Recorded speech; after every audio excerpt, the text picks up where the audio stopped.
Okay, the blue light is flashing, which means you can get to see me there. Alrighty. Welcome to the third and fourth lectures. We'll start off with building legislation and approvals, in particular, the process in which architects apply for building approval or approval, a statutory approval to start construction, and who the architect needs to be dealing with during this process. Okay, so this is very much from the point of view of the architect doing a project, and then what we'll have in the second lecture, of course, is what can go wrong if someone doesn't do their job properly, which is not to mean that they don't fulfill their legal obligation, but just they don't do their job properly.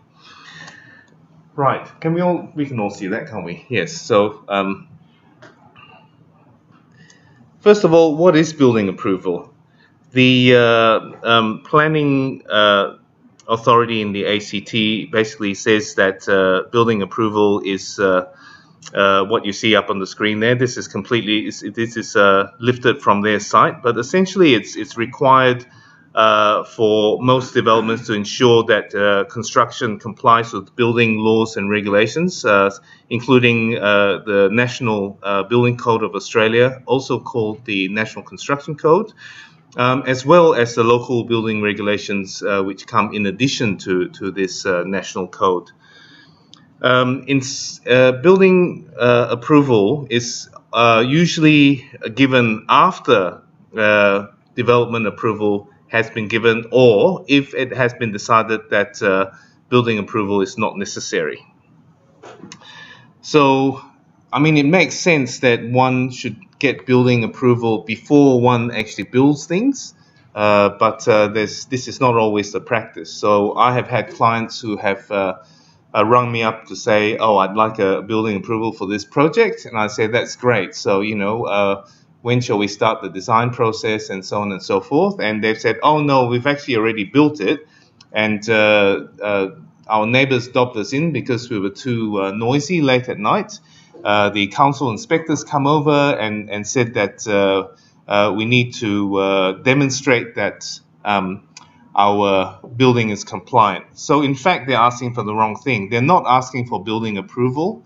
What they're asking for is for me to do a set of as-built drawings to prove to the council that the building complies. So in that case, there's actually no building approval. So retrospective building approval, in fact, is kind of impossible.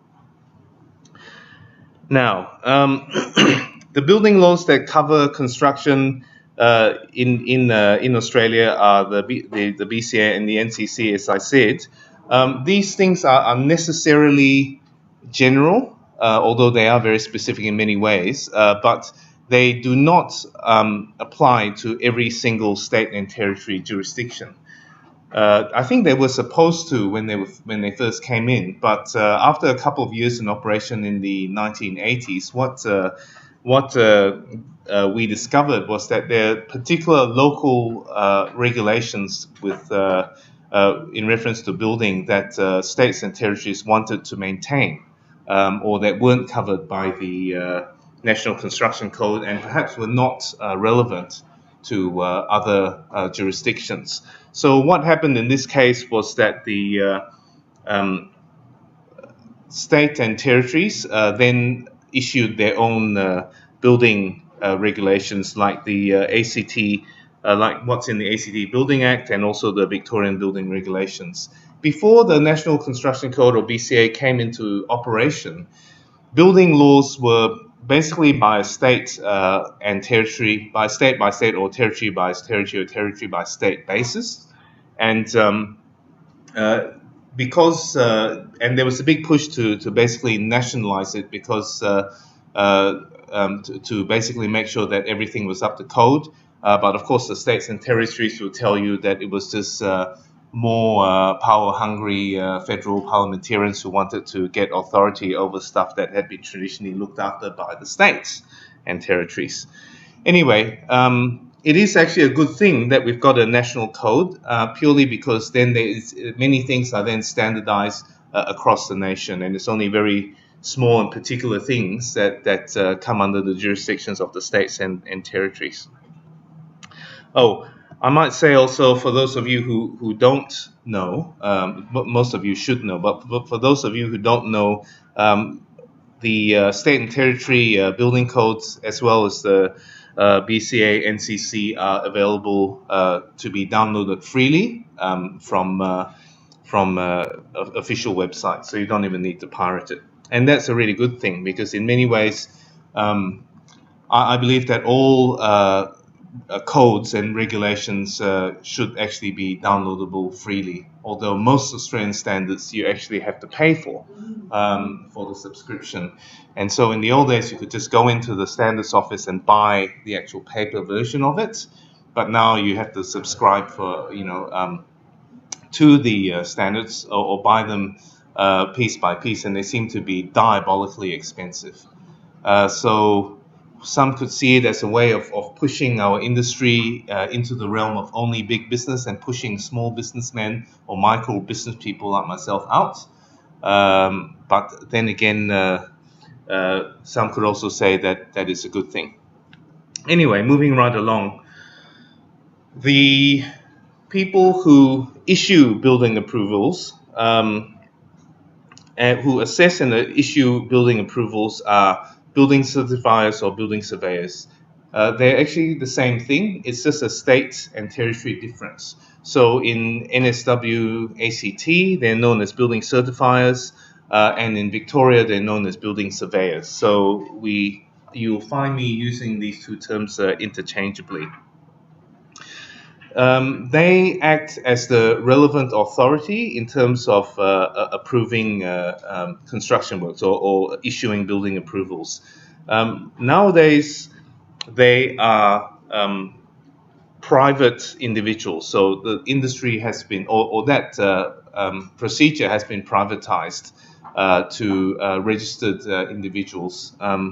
Whereas in the past, it used to be run by the government, by the state, by local government, so by the councils mostly, and in the case of the ACT territory government, if it existed at that time. So when this first came in, architects were very excited, because all of a sudden you could actually have a consultant, have someone who was an authority but worked as a consultant, so they worked with you in order to achieve the desired outcome, which was a compliant design for which building approval could be given. In the bad old days, when this used to be run by the council, basically you were, how can I say this politely? Basically, they had you by the short and curlies, and you had to basically jump through all sorts of ridiculous hoops in order to get your building approval. So when it was run by the state, the feeling amongst architects was very much that the building surveyors were not actually very helpful. And this might have something to do with the workload of council building surveyors in those days. Because there basically weren't enough of them. So when it became privatized, there were a lot more building surveyors out there to provide this service, and it became a lot easier. So perhaps in the bad old days, we were being a bit unfair on them, because we weren't actually understanding the conditions under which building surveyors had to work. So local governments are required to have building surveyors working for them to do things like chase my clients for work for which no permit has been given, and to do inspections. So because of that, local governments still offer building approval services on a private basis, but through the councils. But and I have used these as well, but for some strange reason, I just can't seem to shake that feeling that it's just the same as the bad old days, even though it's completely privatized. Anyway, enough of beating up on council building surveyors. So, building approvals are mainly required for structural work and asbestos-related work. So they're required for building work where a lot of things can go wrong. Okay, so structural work basically means that if you propose something that's going to fall down, that's not going to be good. So you need to be able to get building approval in order to have it verified that what you're proposing is doing everything in the right way. Same thing with asbestos. You need building approval for that because if it goes wrong, it goes very wrong. People can get hurt just as a building, or killed just like when the structure falls over.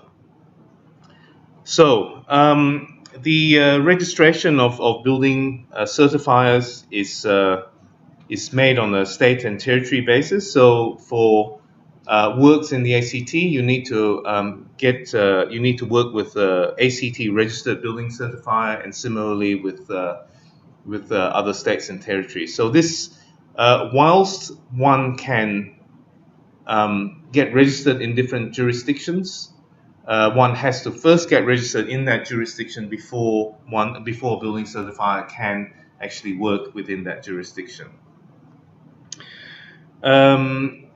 Now, there are also cases where building approvals are not required, but most of them, the vast majority of any sort of construction in the ACT needs building approval. The other thing with this is that building approval applications for Class 1A buildings, and I think if we go to this table here, we can see Class 1A buildings on the top, which are single dwellings, attached dwellings, like row houses, terrace houses, townhouses, or villa units. So any sort of residential building that is actually sitting on the ground that holds primarily one family. The application for that does not need to be made by a registered person. Okay, this is particularly relevant to you guys right now in terms of your project, because what it means is that in all other cases, one needs to be a registered architect or have some sort of recognized qualification in order to submit documents for building approval. So with all the other building types you see there, from Class 1B down to Class 9. Class 10, there's some special allowances too for sheds and garages and the like. But really, as you will see when we talk about development applications and development approvals, there's very little escape in the ACT, which is the most overregulated jurisdiction in the most overregulated country in the world. Okay, so just a little side note here. What this means is that anybody can submit application documents, drawings and specifications and the like for building approval to a registered building certifier in the ACT. So building certifiers are very happy when they have domestic projects for which there are trained people involved, because then it makes it much easier for them because they get proper documents to actually work with. But really, so the last building surveyor I worked on took me out and bought me a coffee. I thought I was in trouble actually, but he was very happy to be working with me, and he liked my documents and so on and so forth. And this was new for me because you can't do this in Victoria, right? And he said that the last application drawing that he got from a homeowner was really the homeowner's 12-year-old son who drew it up for him with texters and applied for a permit with that drawing. And the building surveyor had to then coach the homeowner in order as to what was required. And the homeowner then relayed this onto his son. And in the end, they managed to get something up which was kind of halfway acceptable. So in terms of your assignment, which is about starting up an architecture firm from the time that you graduate, this is important because what this means is that you have drawing skills. You know about construction through your work, and maybe you don't really know domestic construction because I didn't teach it to you. But the students after you will know about domestic construction, which means that once you have this knowledge, you can actually go out there and start designing houses for people. Okay, you can do that.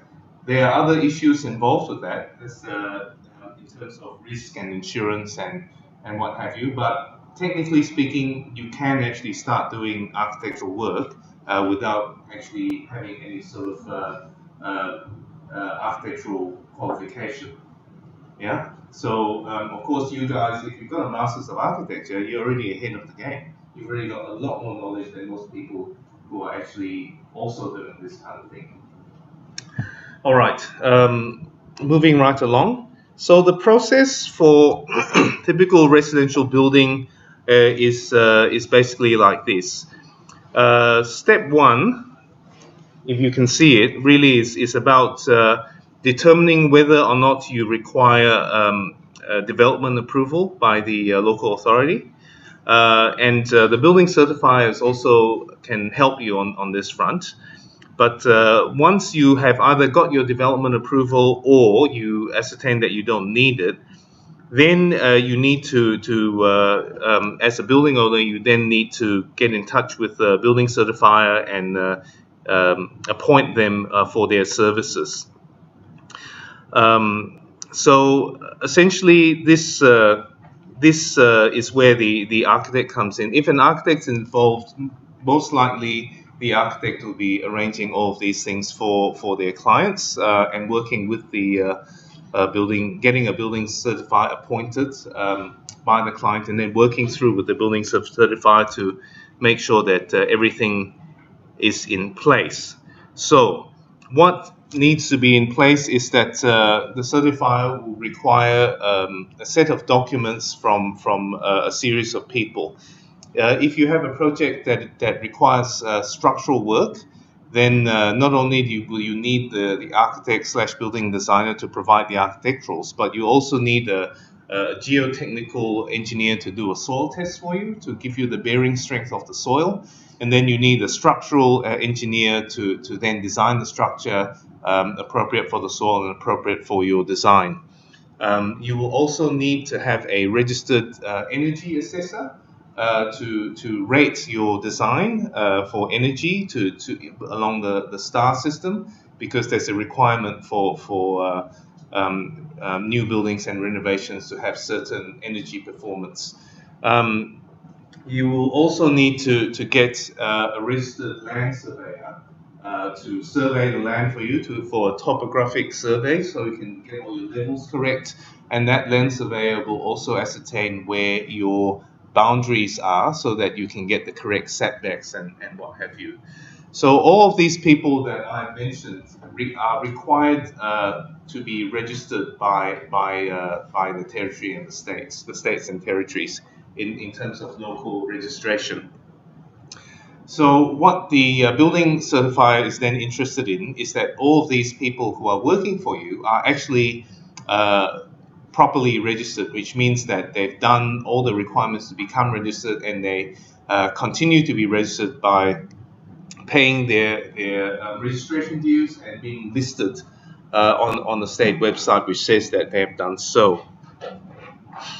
So once the design complies to the building regulations and the work of the registered consultants are done, and interestingly, with the engineers and the land surveyors and the energy assessors, they get to self-certify their work. So they design something for you, and then they say that they just sign their life away to say that it complies.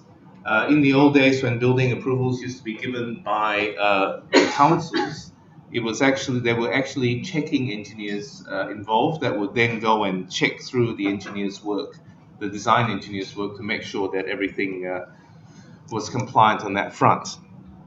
Okay, so nowadays things have changed quite drastically from the bad / good old days where everything needs to be double checked. Okay, so it's only, in this case, I suppose you can say, it's only the building designer / architect's work that still needs to be certified by someone else, and that primarily is because of the complexity to do with that kind of work. where structure and energy, those are quite specific things which are kind of isolated as predetermined packages. Okay, once everything is in order, the certifier issues the building approval. Oh, there's one more thing that the certifier needs before he or she issues the building approval or building permit, and that is that you need a builder, you need a registered builder, and that builder needs to show that they are insured for the project, for your project that they are about to take on. So the permit will not be issued until the permit will not be issued until the builder and his insurance are on board, basically. So step 3. So this is that's where this is not quite correct, because you actually need a builder before you can get building approval. So step 3 there, it talks about selecting a builder, signing a contract, and so on and so forth. I see. Okay, this may be a local thing here. So once the builder is signed on, then one needs to apply for a commencement notice. Okay, so I'm just confusing you now, because is it cold, Nick? Yeah. Oh, okay. So it's not too bad up here. But, are you all cold? Yeah. Maybe you should just move around here a bit. Move around here a bit. It's cold. Let me turn it off. Well, I'm not wearing it.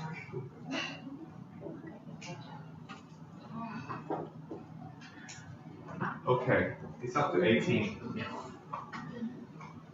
All right, so just to backtrack a bit on what I just said, in Victoria, what happens is that you need to have the builder signed on before you can get building approval.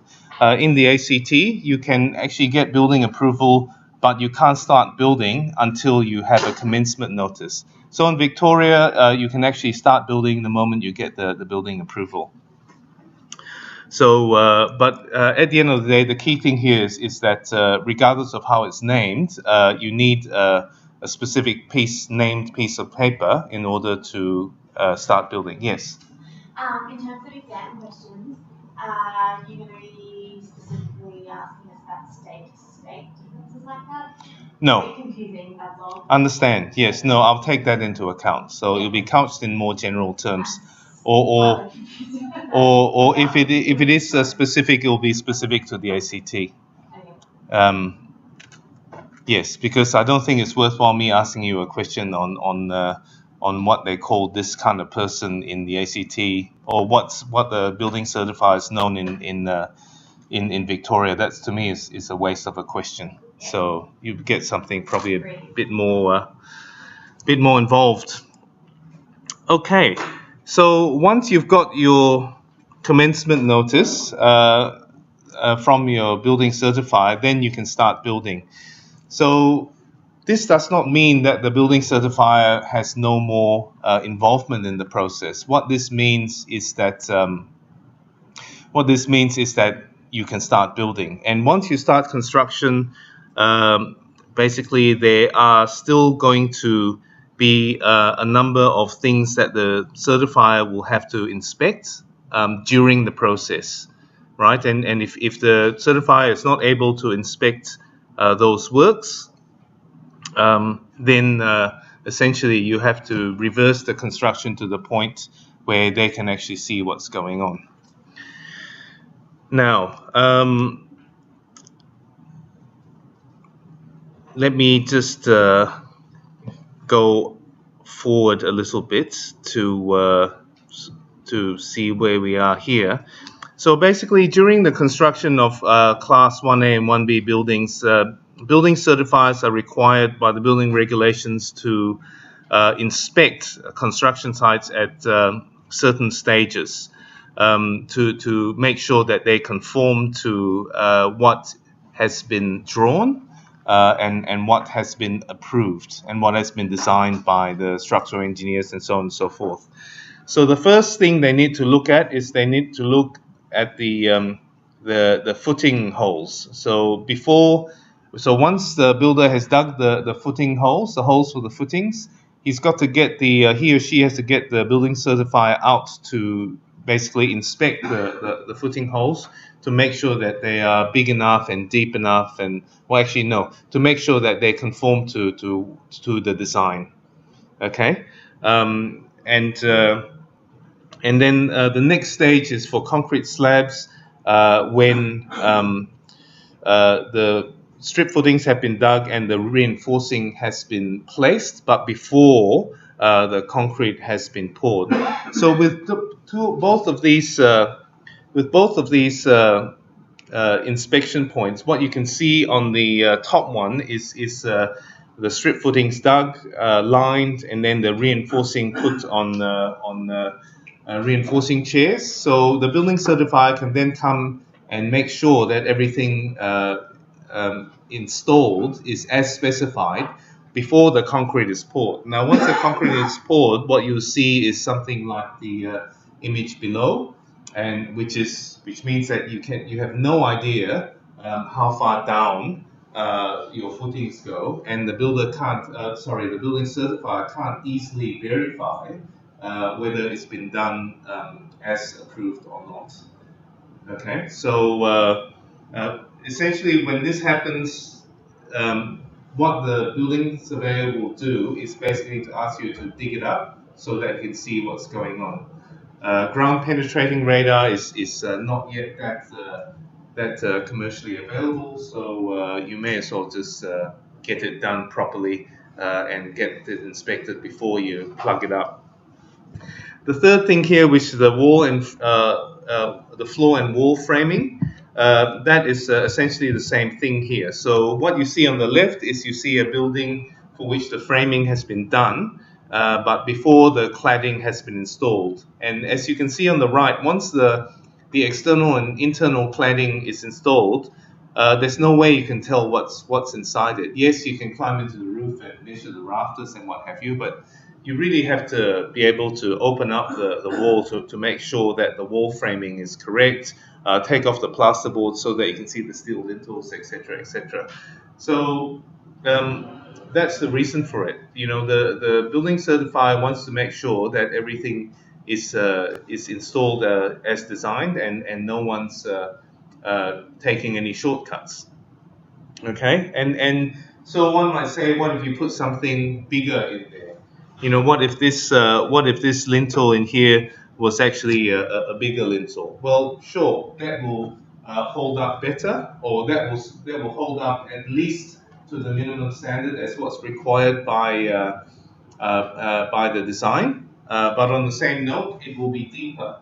So that means that you either have to move everything up, in which case it changes the whole design, or you have to basically put the top of the beam where it's supposed to be and it will poke down lower, in which case you may have head clearance problems.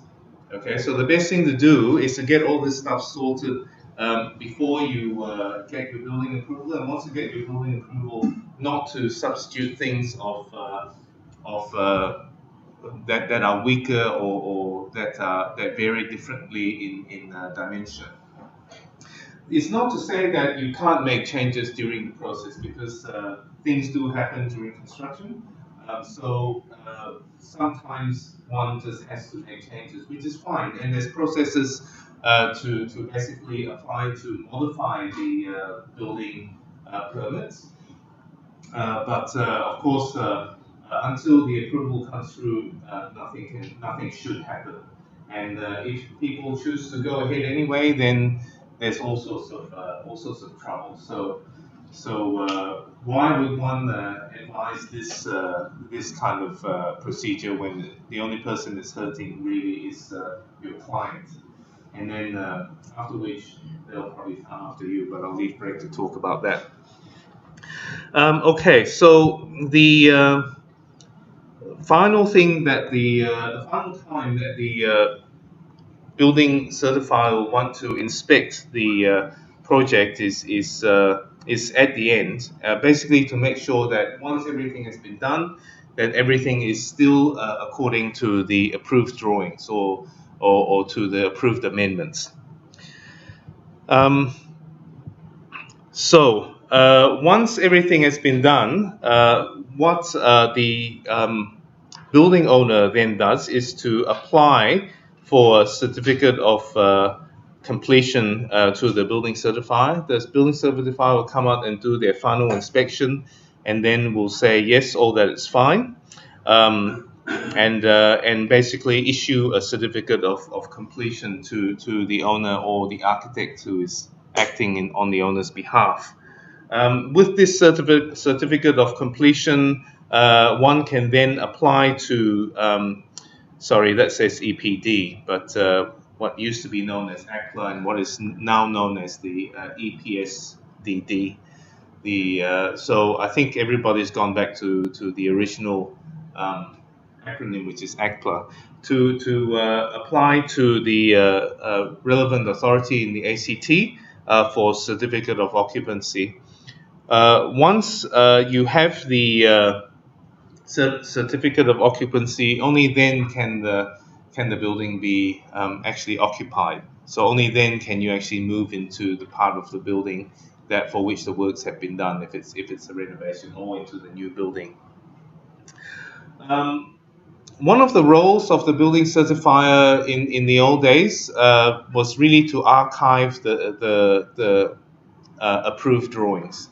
So this role continues through to the present day. So one of the roles of private certifiers is really to make sure that a set of the building approval drawings is archived with the relevant authority, state or territory authority. The reason for that, of course, is that we need to have a long-lasting and reliable archive system that will outlive any one individual.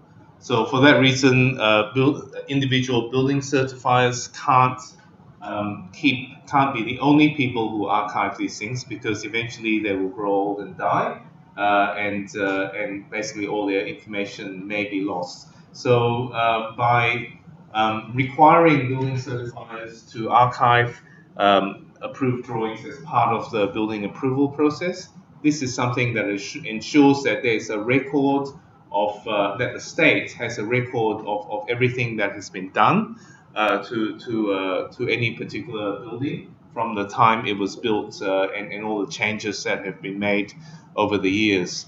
So for building owners, what this means is that you can go to, in our case, ACLA, and basically ask to buy a set of the approval drawings of the last few building approvals that have gone through for your own property. And in this way, you can actually know what has actually got approval in your particular property. Of course, this is a system that works best when everybody complies to it, and because it is a very complicated system, there's a lot of non-compliant work there. If I was buying a house or buying a new property, I would always go through and find out every single building approval that's been issued for that property before I bought it, and then I would compare it with what was on site. Okay. Now, just to backtrack a bit, non-structural works non-structural and non-asbestos works do not need building approval. Okay. But they may need other approvals. Now, I might go back to just go back a bit to talk about plumbers and electricians. So what happens is that plumbers and electricians are much like engineers and architects. They need to be registered in order to be able to do the work. Okay, so after every electrical job, the electrician basically has to give a certificate of electrical safety, which is also archived with the electrical authority. And the same with plumbers, right? So plumbers basically need to be registered to be able to do plumbing work, and then once they are complete, they need to register their work with the plumbing authority where changes have been made. So in the case of a renovation where you have put in new sewer lines, the plumber will then have to register this new layout with the authority, which will then make a little drawing of it and lodge it. And then what you can do is you can then go and buy the plumbing plan or the drainage plan to make sure that the work to make sure that it's been done, because that's what I did recently, and my plumber was good enough to actually lodge the drawings. But I have in other situations, I have come across major plumbing works for which there's been no new sanitary plan lodged with the authority. So there is certainly a system that should be followed, but that's not to say that everybody follows it. Yeah. So what are the consequences? Basically, what happens is that if anything happens, with the building, it leaks or the roof falls in, or there's some sort of failure for which there is no building approval, then someone has done the wrong thing, and if you have engaged in that by basically not doing anything while you have known about it, then you become also liable for this. In fact, if you the new rules for architects is that if you see anything that is wrong, this makes it terrible for architects. But if you see anything that is wrong from your training, because you know what is right in terms of construction, you must report it to the builder or to the building owner. So this is now an architect's obligation to do this. So when you go on holiday and you're walking around, you go, oh, how is that post braced and that deck? And you go and shake the post, and everyone sitting on the table behind you goes like this. Then there's a lot of movement in it. There's too much movement in it. Then I should never have done it, because then I have to write a long letter to the owner to say that I believe that there was too much movement in the deck and it needed to be braced laterally. But I did my due diligence, because the reason for it essentially is that if anything happened to that and to that deck, and I knew about it, then I wouldn't be doing the right thing in not letting someone know about it. Same thing happens when you're walking past a construction site. If you see something that's not right, you're compelled to basically report it, because that's part of the registered architect's responsibility. Okay, now, are there any questions? Very good. So what we might do is launch directly into the next lecture.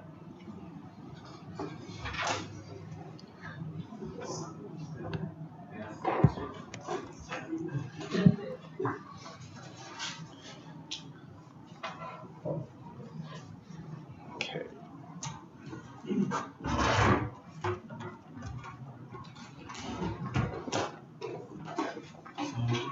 This is our mouse, and if you want to, yes, careful of the trip hazard. You've got a stick, presumably.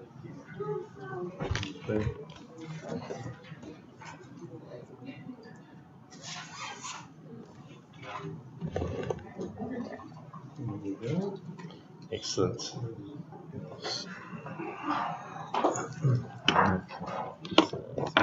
Okay. And if you don't mind, Greg, I might just download it onto my desktop, so I can make it into a PDF for the students. Is it this top one? Where is it? Architects and professional responsibility. And professional duty? Very good. Okay, so I'll put it there. I will close this. If you give this back to you so that you don't lose it.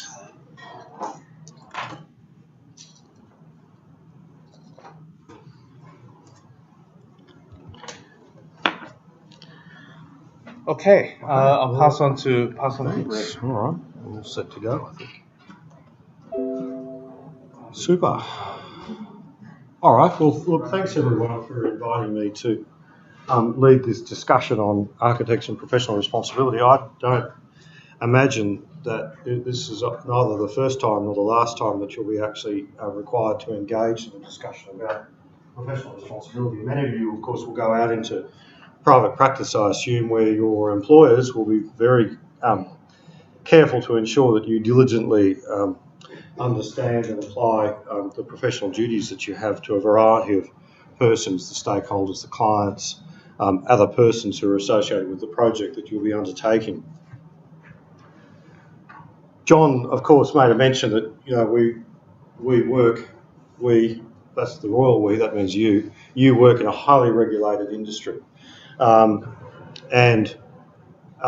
This is not necessarily a modern creation. I'll just throw this in by way of, I suppose, perhaps a humorous example, but this is a translation. It's not my translation, but it's a translation from the Code of Hammurabi, which was unearthed, which dates back to about 1780 BCE, which was unearthed some little time ago and translated. So behind it is a stone tablet, which is part of a much larger series of stone tablets, which set out a civil code in the city of Hammurabi. It was a city-state in the nation of Mesopotamia, dating back, as I said, to 1780 BCE. And here it's got two examples. It's only two examples, but there were many, in fact, aspects of this code that regulated building industry within the city-state of Hammurabi. So the first example, code number 228. If a builder has built a house for a man and finished it, he shall pay him a fee of 2 shekels of silver for each SAR. That's a standard area room. So architecture was pretty easy back then because builders just had to apply this standard area. And so houses consisted of a number of different standard areas. They're pretty square. But it set out the requirements there for payment. Importantly, 233, so if something went wrong, if the wall fell down and it was determined that the builder hadn't properly keyed the wall into the other walls or into the foundations, then the builder was found automatically liable under the code to make good the wall at his own expense. So it's been around for a long time and it continues to evolve. The laws that regulate the conduct of the profession that we're involved with. Just a very brief recap on the sources of those laws. Back in the days of Hammurabi, it was the city council that was responsible for developing those laws. The city council was, interestingly enough, democratically elected by those people who were eligible to vote. Not every person who was a resident in the city was permitted to vote, but nonetheless, those that were permitted to vote, democratically elected members of the council, and they were charged with the responsibility of developing laws and having those laws, scribed. These days we have a somewhat similar system. As you know, it's our parliaments, federal, state and territory parliaments, constituted by elected representatives that actually are responsible for creating laws. They make laws. And they create those laws in a variety of ways, by statutes and by regulations. Statutes are those things that are, for instance, the Building Act in the ACT, or we'll get to see in a little bit more detail, the Architects Act, for instance, in the ACT. That's a statute, it's a piece of legislation that only the Parliament can make.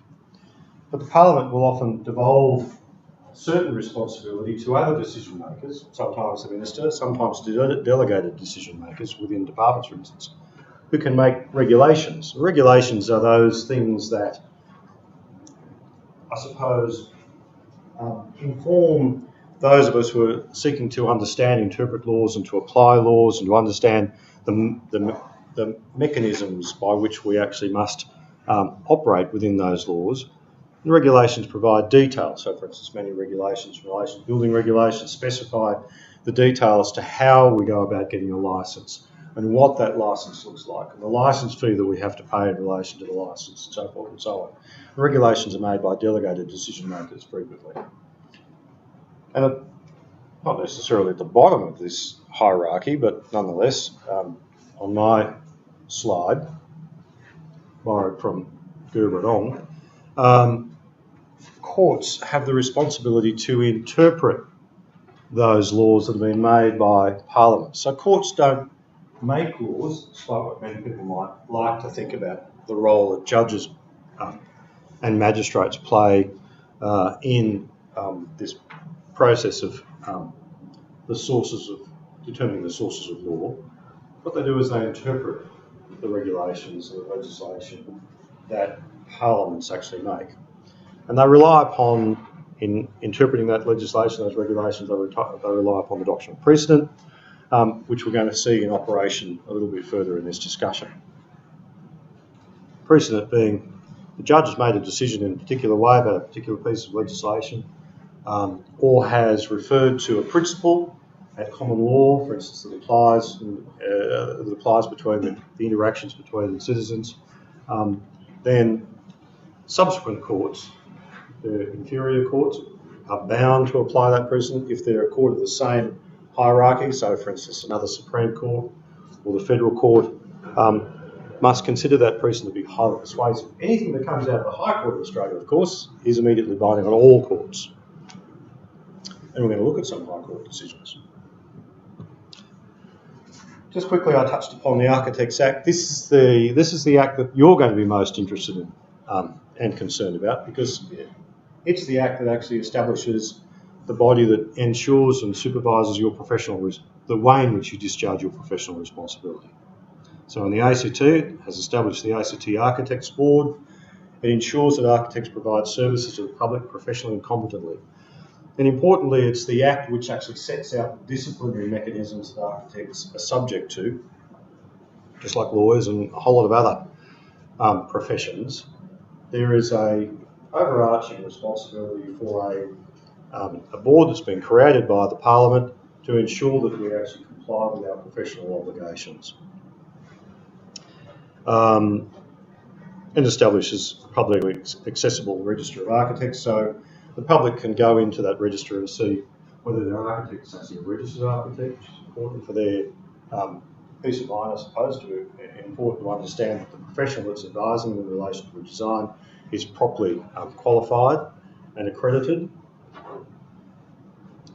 It also, as I said, provides for the discipline of architects. Now, it's not an act which actually, say, for instance, if an allegation of negligence is raised, it's not a body that necessarily would say, well, this architect has actually breached their duty in a particular way and has resulted in some loss or damage to a client or to another professional, and make a finding that would be necessarily binding upon the architect. But it's an act which is designed through to assist the ACT Architects Board to ensure essentially fitness for practice, controls the process by which licences are granted to architects to carry out their practice, and can also impose conditions upon architects in relation to the licence that they use to practice. So, for instance, it might be that an architect has breached an obligation to a client, there's been a complaint made to the Architects Board. The Architects Board has considered that the breach is significant enough to impose a condition upon the practising licence of the architect, so that, for instance, that architect must submit to a period of supervision, for instance, by a registered architect who is considered to be appropriately senior and qualified by the board.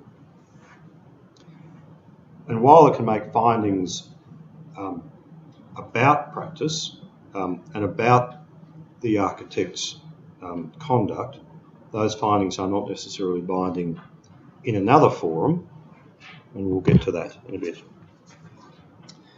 The Australian Institute of Architects prefers that its architects, who are members of the Institute, who all will be, use standardised contracts.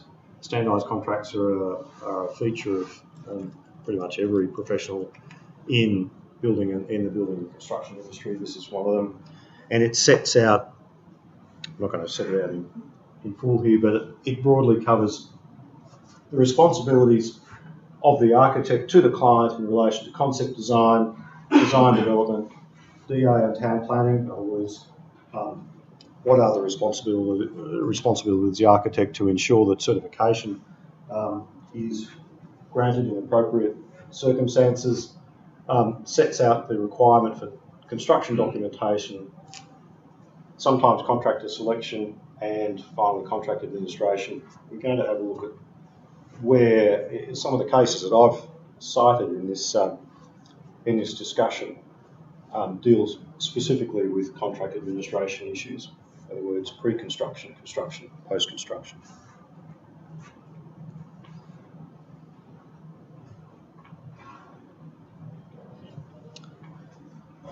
All of that was by way of a preliminary. We'll get to the interesting things. And what I said about courts interpreting legislation, regulations, obligations, and so forth. This is, I think, where we really see, by way of practical example, how the courts have looked at the professional duties of architects and how they are being discharged to their clients, or to in a variety of different ways. We go back to 1963 and the matter of Volley and Inglewood Shire Council. That's just the citation, by the way. The citation just simply specifies the parties, the title, I suppose, of the case that's actually in the High Court. 1110 CLR, the Commonwealth Law Reports. The Law Reports are specifically for High Court cases. The High Court's the ultimate appellate court in Australia. It hears appeals from all of the courts, the superior courts around the country, and it does so only by way of leave. So when a matter like this turns up in the High Court, we know it's an important issue. It's an important principle to be determined. What happened in this case? I should add that there's one name that's actually missing from that. That's going to make that title. That's going to make a lot of sense. So Inglewood Shire Council was one of the defendants in the case. They owned a hall which was available for municipal use. It could be let out to a variety of groups and people and so forth and so on. The hall was actually designed on commission by Mr. Lockwood, and he's not mentioned in the title, but he certainly has a starring role in the case. Mr. Lockwood was an architect, and he was engaged by the Shire Council to design the hall. Part of the design required Mr. Lockwood to design a stage, and because this stage was going to be used, according to the Shire Council, was going to be used for a variety of purposes, making presentations, having performances on it, drama performances, dance performances, musical performances, so forth and so on. And the Shire Council were going to continue to be the owner of the hall. Mr. Volley was an opera fan, and he considered himself, probably quite rightly, to be a pretty competent singer, Albert, along the lines of Albert Caruso. And he and a large party of people who were similar opera fans had an evening booked at the hall to deliver a set of arias. In other words, to stand up and to make and to perform a series of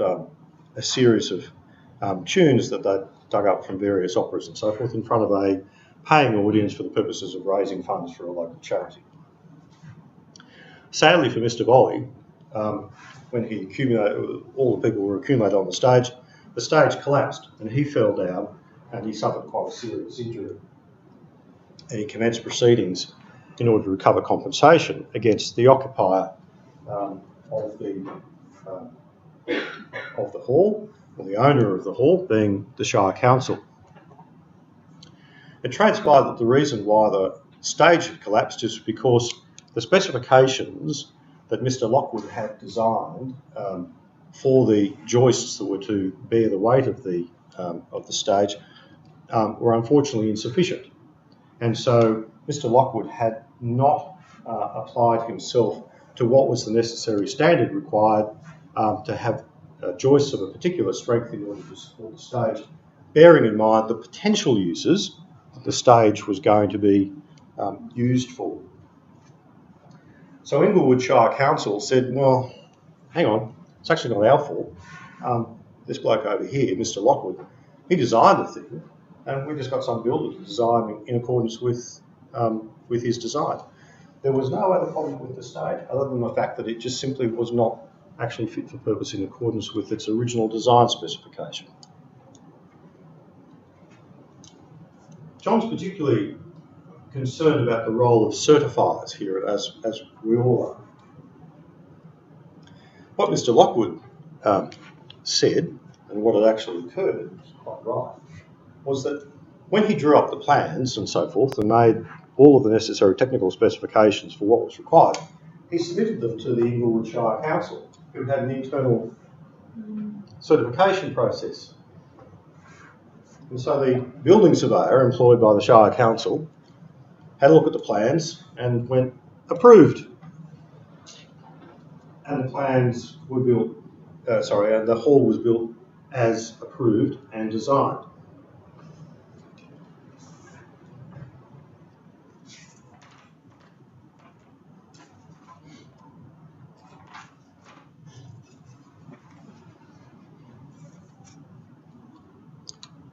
Was Mr. Lockwood successful? Oh, I might add, it ended up in the High Court because various parties lost various aspects of the argument.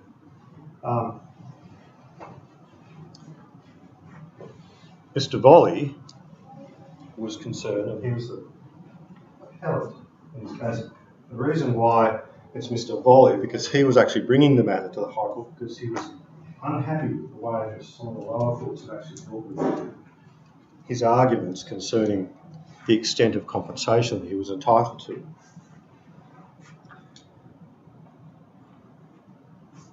What happened to Mr. Lockwood?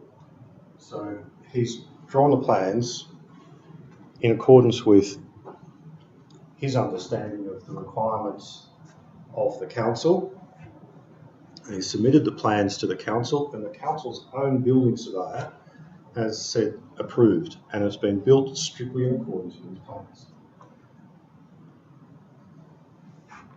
So, what happened to Mr. Lockwood? Well, Justice Pindire, back then, said this. This is an important thing to remember. So this is the first principle of the case established. This is the precedent that we all operate on. And this is I suppose, like drawing on old wellspring of common law relationships between individuals, particularly in a commercial sense. An architect undertaking any work in the way of his or her profession accepts the ordinary liabilities of any person who follows a skilled calling.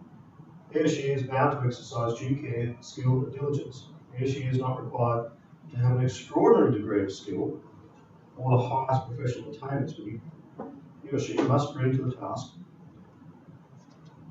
that he or she undertakes the competence and skill that is usual among architects practicing their profession. And he or she must use due care. If he or she fails in these matters, the person who employed him thereby suffers damage, and he or she is liable to that person. This liability, you said, can arise either from breach of the contract or a tort. There's actually nothing particularly controversial about that, is there? You would understand that to be the case.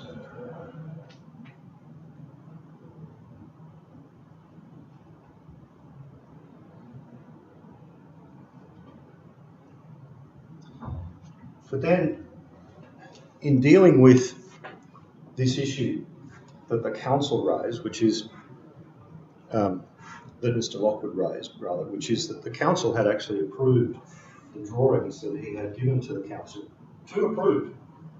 And he said, as a consequence, I've done my job, and they've now intervened. They've now actually looked at the work that I've done, which may or may not have been below standard, but they nonetheless have approved it and then passed it on to their builder. So, Justice Windiser said this: first, neither the terms of the architect's engagement nor the terms of the building contract operate to discharge the architect from a duty of care to persons who are strangers to those contracts. That's Mr. Volley. Nor can they directly determine what the architect must do to satisfy his duty to such persons. That duty is cast upon him by law, not because he made a contract, but because he entered upon the work. Nevertheless, his contract with the building owner is not a relevant circumstance. It determines what was the task upon which he entered. If, for example, it was to design a stage to bear only some specified weight, he would not be liable for the consequence of someone thereafter negligently permitting a greater weight to be put on it. Secondly, the obligation of an architect who designs a building and supervises the building of it is not so coextensive with the obligation of the person who afterwards occupies it. Put shortly, an architect is not ordinarily liable because someone falls down the building and is injured, but he may be if the building falls down and someone is injured. And in that case, what we have then found is that professional duties of architects are coextensive with the professional duty of the surveyor and of the owner and occupier of whatever the project is that ultimately is going to be taken from the architect's design. So, in answer to the problem, Mr. Volley retained his compensation, and both Inglewood Shire Council and Mr. Lockwood were found to be contributing 50% each to his liability. In the next matter that I've got indicated here, Dymocks and Capel, Dymocks Book Arcade and Capel. This is a relatively benign matter, but it's important because it actually picks up what I've said previously in relation to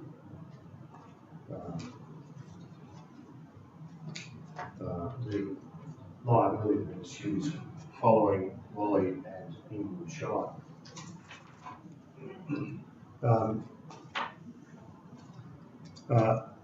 Dymocks owned some land. They wanted an arcade to be developed. They approached an architect, one Mr. Dalton, and he designed, including using particular technical specifications, he designed the arcade. What occurred fairly shortly, within a short period of time after the arcade had been developed, was that the owner, Dymocks, realised that there was extensive corrosion occurring on the roof, and on inspection it was determined that in fact the whole of the roof had to be replaced as a consequence of penetrating corrosion.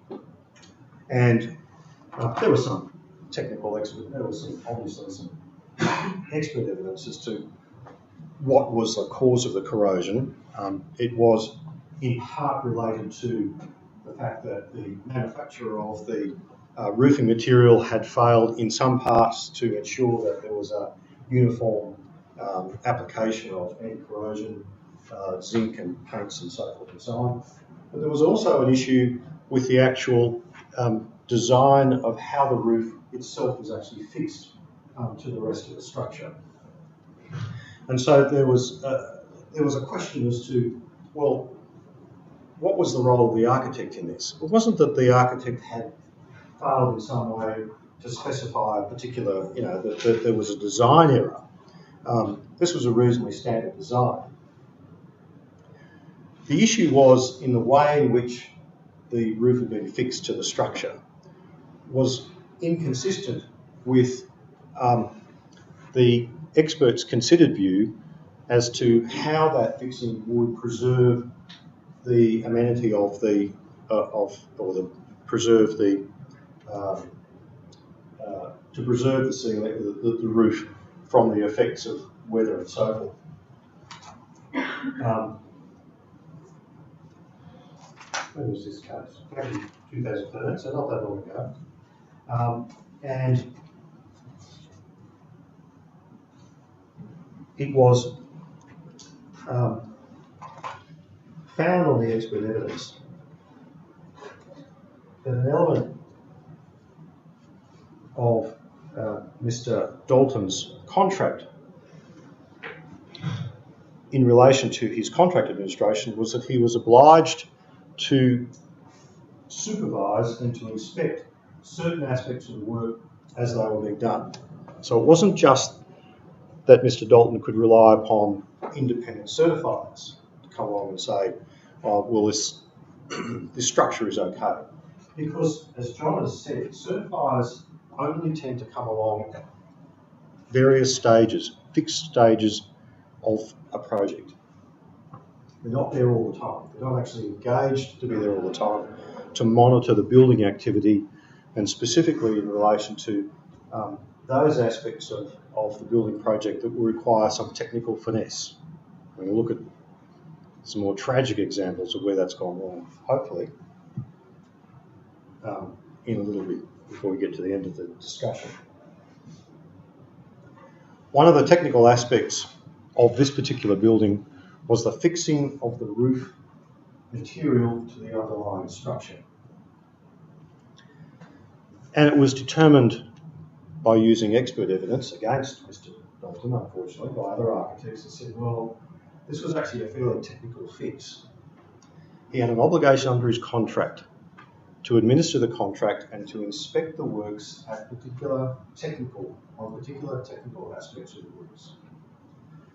It wasn't specified in the contract, though, that he was to get up on top of the roof at the time of fixing the roof. But it was an overall duty in his contract that he was obliged to ensure that he undertook technical inspections of aspects of work that required a technical application. This was a case that wasn't easy. It went on appeal.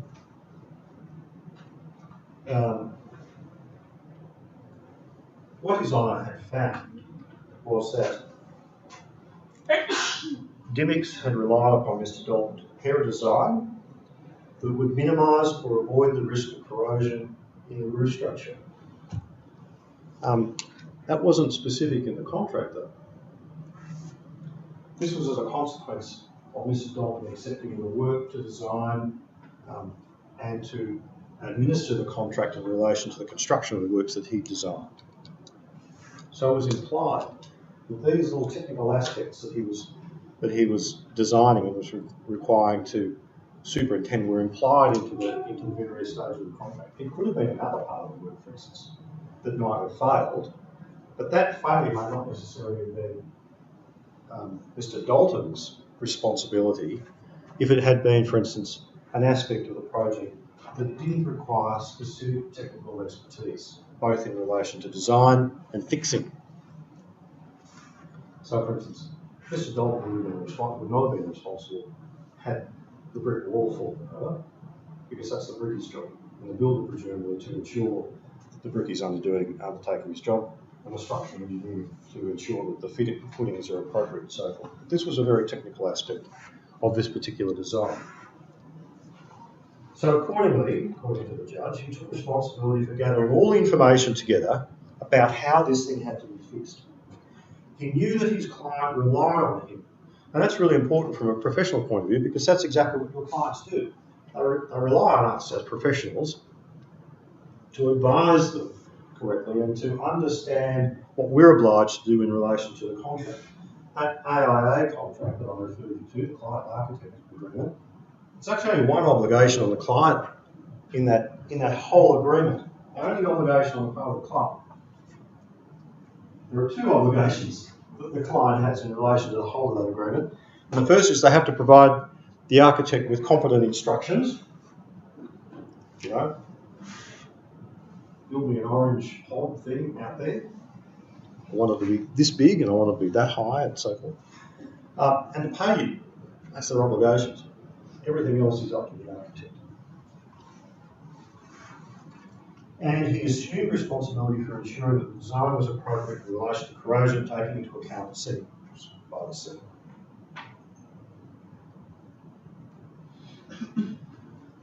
And all of that was implied. So it doesn't necessarily mean that he actually has to certify on the contract. Yes, I understand you're relying upon it because that's implied in the professional, by way of the professional relationship between the client and the architect.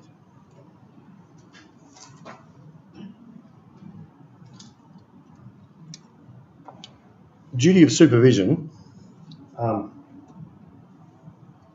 is a nice example, and we see, for instance, that there will be at times during your professional life where you will enter into a contract where you will be obliged to actually act as the architect's superintendent, and that I won't go necessarily into all the contractual details that oblige you to undertake that, but I'll use this case as a neat illustration of the extent of supervision that may be required. So this is the case of Florida Hotels and Mayo. This again was a High Court case, determined in 1965. So here, architects were specifically, that was Mr. Mayo, I think. Yes.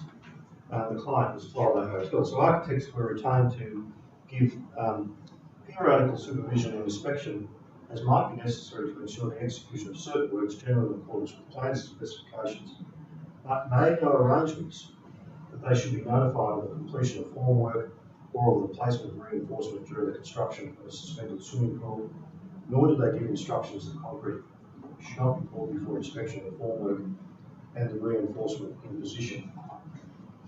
Now again, so what happened here was Florida Hotels were essentially building a resort, and an aspect of that build was, as I said, the construction of a suspended swimming pool. Formwork was installed, concrete was poured, formwork was taken away, and I'm sorry, I misled you, Mr. Mayo was a worker who was working on the site, and part of the suspended swimming pool fell on him, and he suffered injury as a consequence of that, and he commenced proceedings to recover damages against the occupiers of the site in Florida Hotels. And the question here was, to what extent was there a duty owed by the architect in relation to the losses that had been sustained by Mr. Mayo? And was there a relationship between the duty that the occupier, Florida Hotels, had and to Mr. Mayo, and the duty that the architects had to Florida Hotels? Cut a long story short, the architects were in breach of their obligation to the building owner to supervise the work with due care and skill in relation to the terms of their contract.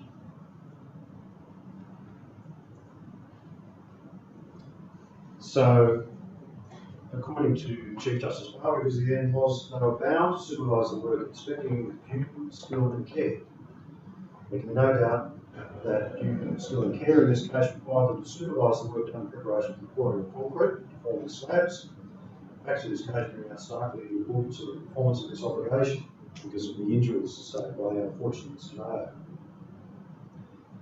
In my opinion, the respondents were bound to take reasonable steps to ensure that the respondents were the architects. Reasonable steps to ensure that they inspected the formwork and replaced reinforcement or concrete poured and the work covered up. They do not satisfy this by relying upon either the workmen or the certifiers, because they had a contractual obligation in their contract to supervise these aspects of the work. And they relied on the fact that, well, they actually had a really good builder, worked with this builder before on these sorts of projects. They had a good relationship with the foreman of the works, and in fact they've been pouring these same sorts of slabs on this site. Previously, in the weeks leading up to this accident, everything was okay. So they found other things to do. The difficulty here, of course, was that unfortunately it was just on this one occasion, sadly, but coincidentally, that the formwork on this particular aspect of the site failed. So the obligation was to ensure that the work did not proceed without their supervision, their direct supervision.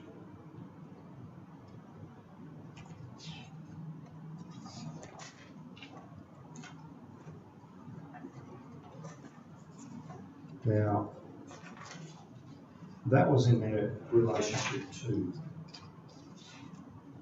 the owners.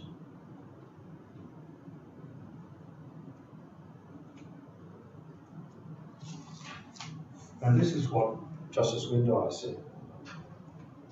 You've got an obligation to the building owners under contract to supervise, and we found that you failed in that obligation because you failed to carry out diligent supervision. And had you carried out that diligent supervision, you would have realised that the pour was insufficient and the formwork was taken away prematurely, leading to the slabs, the suspended slabs, weakening, cracking, and eventually falling on Mr. Mayo.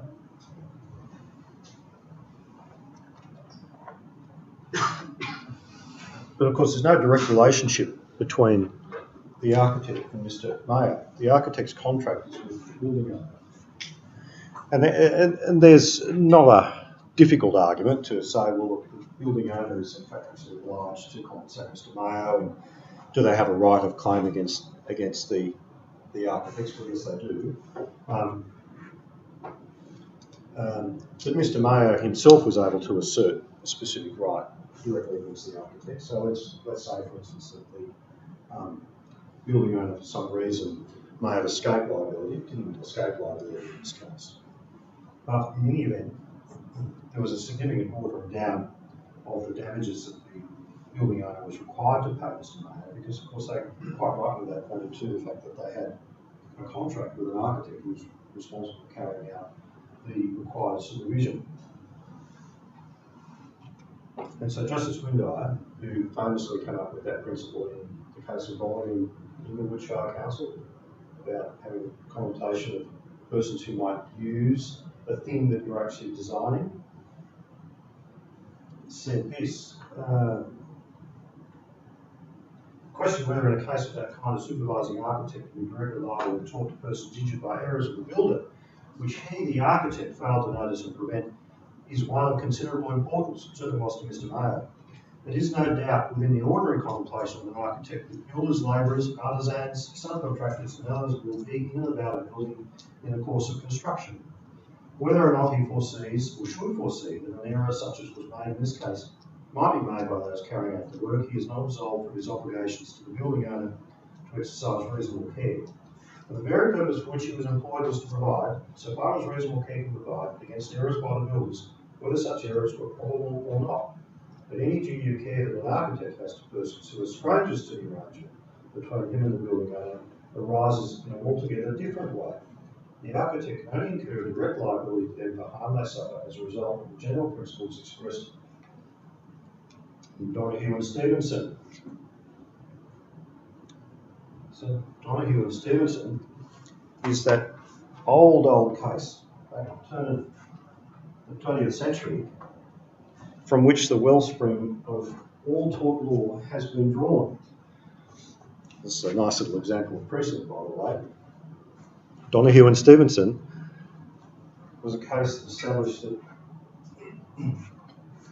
if you have a responsibility for a thing, then you have contemplation where that thing was used or consumed, bought, to the persons who might use it or consume it or buy it.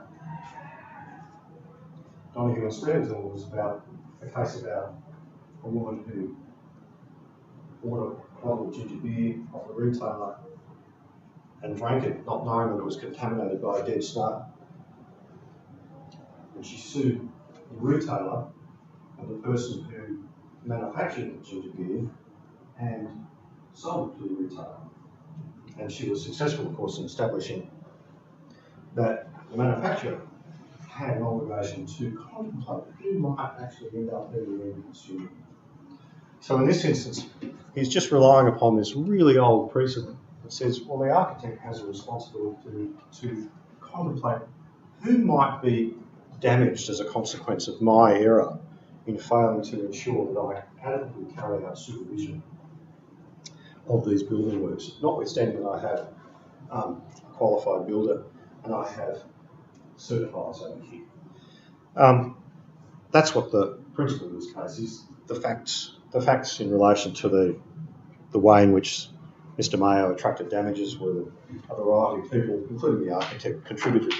But the principle in this case, the argument in this case, was the architect saying, my duty doesn't extend that far because my duty is interrupted, if you like. My duty to this worker is interrupted by the fact that I have a certifier, a builder, an occupier, all of whom have their own liability to the worker. Not so, says the High Court, particularly Justice Window. He doesn't know a thing about architects, by the way. He just happens to have two of the most important cases that we lawyers refer to in relation to the potential liability of architects to other persons, such as in the matter of Indigo Mist and Palmer.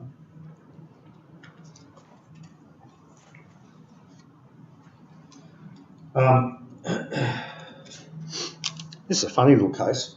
So Indigo Mist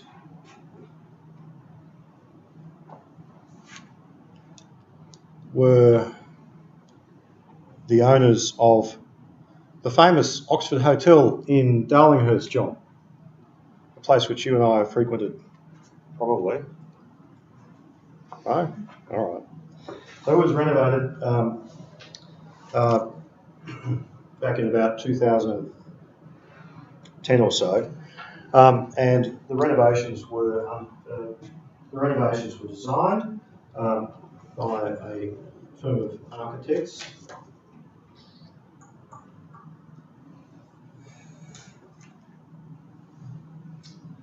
Curiously called Paul Kelly Design, Pty Limited. I don't know whether there was any relationship whatsoever with the real Paul Kelly, but nonetheless, Mr. Paul Kelly was the proprietor of that firm of architects, and he supervised the work of one Ms. Williams. So there was a designer, an interior designer, and the interior designer made some suggestions and so forth and so on, and the architect adopted those suggestions and drew up the design and the specifications for the renovation. Ms. Palmer, shortly after the renovations had completed, was a patron of the Oxford Hotel. Oxford Hotel was, I think, 4 stories. There was a basement, there was a public bar, there was some sort of lounge on the first floor, and then there was some sort of entertainment venue thingy up on the second floor. And there was a flight of stairs, internal flight of stairs, connecting each of these floors. Ms. Palmer was descending the stairs accompanied by her friend, and she, on the way down the stairs, noticed what she thought was a small pool of liquid, but not in time to prevent her foot from landing in the pool of liquid, and it went out from under her. She slipped, feet went out from under her, and she landed very, very heavily, knocked herself out and sustained injuries, and commenced proceedings to recover those injuries. And the issue was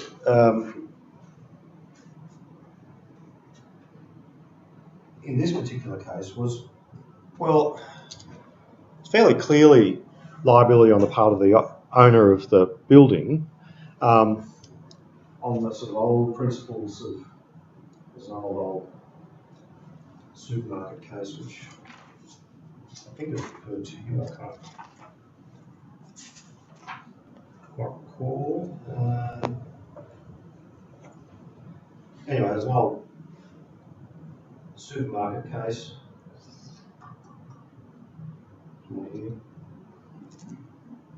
Not strong in words.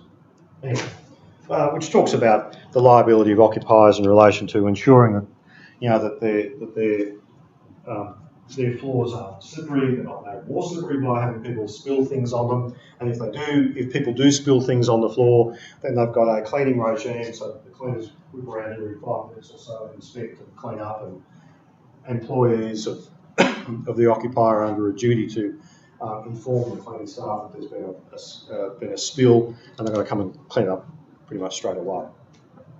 And that's a common law duty. So they just simply applied the common law duty to the occupier, and found that they were in breach of their duty. They didn't have an adequate inspection or cleaning regime, and it was not unreasonable to suggest that patrons would be climbing these stairs with a drink in their hand.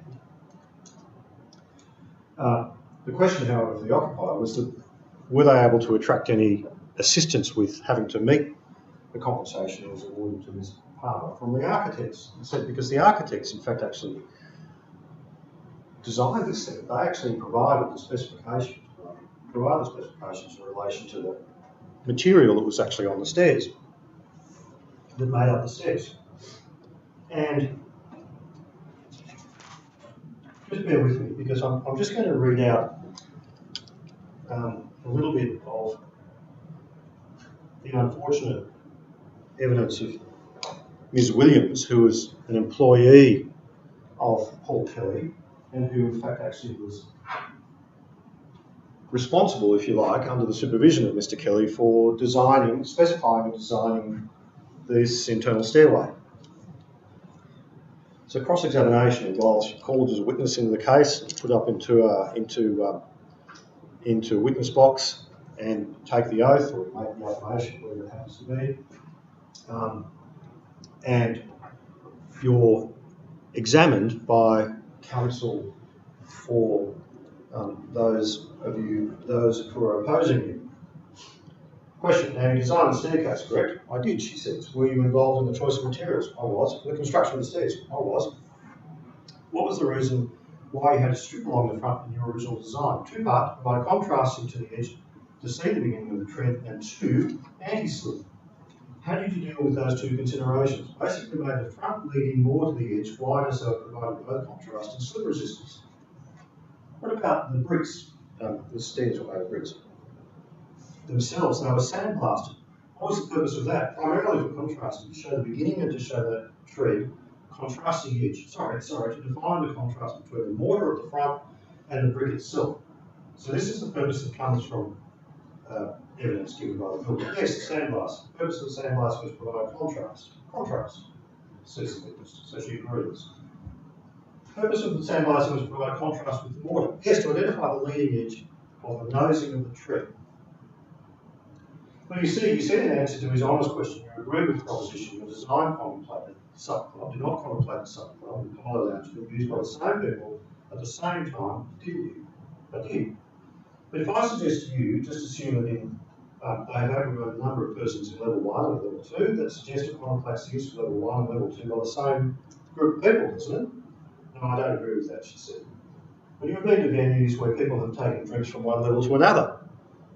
Yes, she said. You've also been to venues where people have spilled drinks, haven't you? Indeed, she said. Quite right, she agreed. You've been to venues where people are affected by alcohol. Yes. You've been to venues, licensed venues, where the lighting is subdued. Yes. I just suggested to you that people will move between floors with drinks in their hands unless you take precautions to stop them doing so. I would suggest, she says, that would happen if the same offering was on both floors. I would travel between 2 floors because they had the same offering at no level of control. You were saying you designed the staircase on the presumption that no one would carry drinks up and down it. I did, she said. Then his Honour, of course, had to intervene here. What about people going to the toilet carrying a drink? He said rather unhelpfully. I would not think anyone would take a drink to a public toilet, was the answer by the witness. The question continued. If you had contemplated people taking drinks up and down the stairs, what, if any, difference to your design of the stairs would you have made? Nil, she said. That was probably about the only answer she could actually give, I would have thought. Anyway, do you think people taking drinks up the stairs would present a hazard by spilling those drinks to other patrons? As I said, I didn't think about them travelling with them at all. This is in a pub with 4 floors, connected by an internal set of stairs. There's no other means of getting between one floor and another. Would you think they would present a risk to other patrons by spilling drinks? I think that would also fall under a management of the hotel. Operating management, she says. She's starting to lose a bit here. But I'm asking you who it would fall under if you had contemplated people as the designer taking drinks up and down the stairs. Would you have considered they could present a hazard to other patrons by spilling drinks? Yes, she said. Well, she has to concede that, really, doesn't she? It's common sense. Anyway. So the material that was specified was found to be inherently slippery, made worse by the fact that there was a drink spilled on it. It was in the architect's contemplation that people would actually carry drinks up and down the stairs, and it was in her reasonable apprehension that occasionally those very same patrons would spill a drink on the stairs.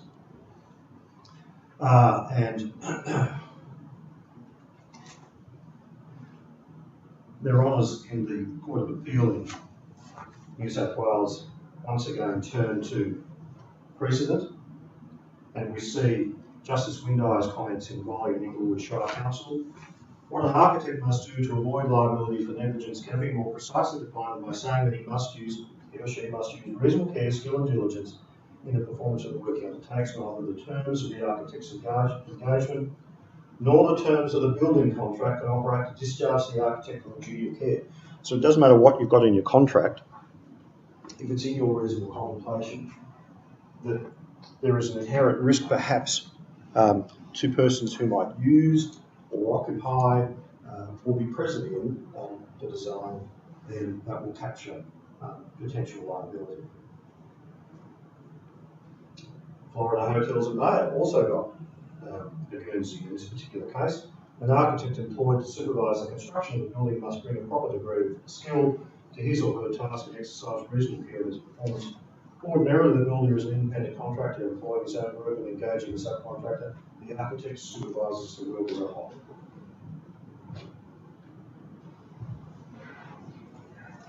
So where a person injured with someone who it might be contemplated would be within the area of risk created by the architect, there is, it seems to me, no ground for excluding the architect from liability. Anyone want to intervene, ask any questions, make some comments? Just on that Ormond stair, wouldn't it be a relevant Australian standard, like with nosing, contrasting and stuff like that? Oh, there's plenty of Australian standards about so was that slip quotients. Over and above the standard? Is that where that came in? Or So, what do they not adhere to the standard? it was found, well, the material that was used did in fact actually apply, was in accordance with Australian standards, but not in accordance with the use that the material was going to be put through. So it really needed to be an external type material or finish. So something that would be exposed to rain. Yeah. Yep. That's probably right. So if it was found that it would have appropriate slip rating, then who would it come down to be liable? If it was found that it wasn't appropriate for that fact. I can say like you look at malls, for instance, like signs inside the tiles and stuff. Yeah, well, yeah. But if there's a large volume, I can say The difficulty with applying Australian standards to particular finishes is creative judges will find a way to get around that because they take that Australian standard as a minimum standard and then they apply a level of risk which actually has to be applied. So Australian standard, we really talk about the same material that might be actually used in a variety of circumstances where the level of risk increases. And this was a case that illustrates that there was a high level of risk that must have been in combination. And while the material itself did comply in most situations with the Australian standards, it could be used quite specifically for the purposes of a stairwell, of constructing the tread in a stairwell. In the circumstances, because it actually had a high level of traffic, because the high level of traffic resulted in a high level of risk that there would actually be drink spill on, which would increase its slip function on a smaller area, particularly in circumstances where patrons would be under the influence of alcohol, where there was subdued lighting, in other words, it was difficult to actually see the spill on the actual surface before you actually, in this instance, before this partner put a foot in it, slipped.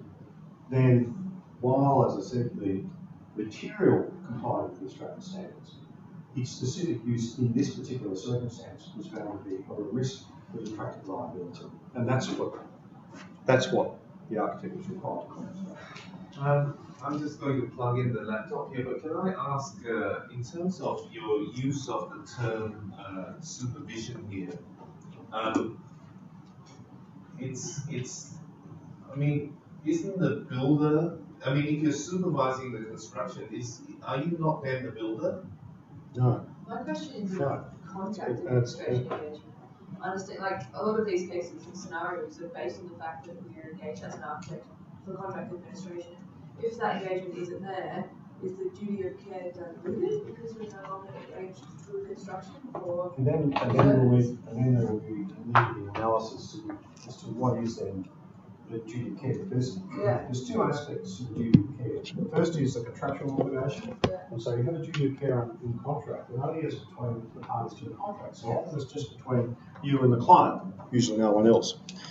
Where there is an obligation for the architect to act as a superintendent, there will be a three-way arrangement, so between you as the owner, acting as agent of the owner, and your obligation to the builder to ensure that you actually discharge your obligations as a superintendent, and to certify and pass to approve certain aspects of the construction. Well, those certain aspects of the construction require your particular degree of skill and experience to be able to actually supervise and to approve.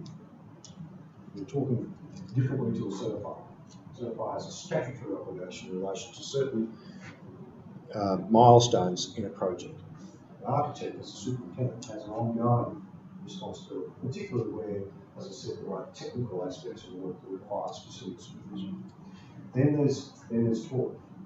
So tort is this common law notion developed from a wellspring of Dr. Stevens that said, well, who should I have in my contemplation that might be at risk from either the use or occupation of the project when I actually have design and have responsibility in relation to supervision and superintendents? What about the engineer who designed the structure for the suspended swimming pool, and also would have designed then the formwork? Wouldn't it? So in that case, when the formwork was taken off, the pool collapsed because there wasn't enough reinforcing in it. Mm-hmm. So basically, presumably the engineer would have specified enough reinforcing. Is it not the engineer's responsibility to check that the correct amount or correct type of reinforcing was used? Indeed. And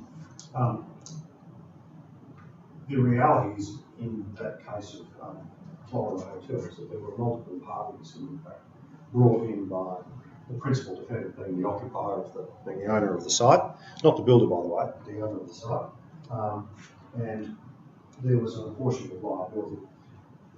The argument, however, in the case that was before the High Court was, to what extent does the architect have they discharged liability because there were all these other intervening professionals, and it was found that because they had an obligation of supervision set up in the contract, that supervision extended to ensuring that they were in fact actually supervising those aspects of the work that required specific attendance by them, because there was an ongoing obligation for attendance.